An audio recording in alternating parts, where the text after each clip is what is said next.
California mass casualty crash involved smugglers, illegal immigrants. Border Patrol source says the fence did not involve drum wall construction. A California highway crash involving human smugglers and 25 illegal immigrants jammed into a single SUV left over a dozen dead Tuesday, a Border Patrol source tells Fox News. The wreck involved an overloaded Ford Expedition, which normally seats 8, and a semi-truck near the U.S.-Mexico border, the source says. Officials noted that the SUV's back seats had been removed to create more space for passengers. The crash occurred in Holtville, a town about 125 miles outside of San Diego, according to Fox 11 Los Angeles. California Highway Patrol officers found 12 people dead on scene, while another person died at a local hospital. Meanwhile, the remaining 8 victims with injuries were transported to different local hospitals. Authorities do not yet know if the driver of the Ford, who died in the crash, had stopped at a stop sign before crossing into the path of the Big Rip around 6:15 a.m., CHP Chief Homer Watson told reporters. The gravel-hauling semi-truck hit the left side of the SUV, which appeared to have been pushed off the road.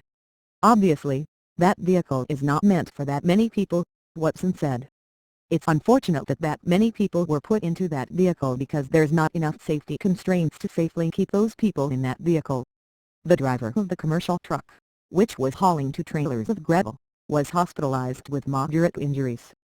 A California Highway Patrol official told Fox News they are working with the Mexican consulate to identify the victims and notify their families. The people in the vehicle ranged in age from 15 to 53 and were a mix of males and females, officials said. Customs and Border Protection sources told Fox News that the crash happened after a hole was cut in the border fence near Calexico, California. The fence, likely constructed sometime between 2007 and 2009, was cut several miles east of the port of entry and did not involve drum wall construction. 2 vehicles crammed with illegal immigrants inside had driven through the 10-foot wide hole in the early morning hours of Monday's midnight shift, sources say, somehow evading a mobile camera system set up nearby. The sources added that the Border Patrol was not looking for the smugglers until they were notified by the Imperial County Sheriff's Office about the crash, which occurred about 8 miles north of where the fence was cut.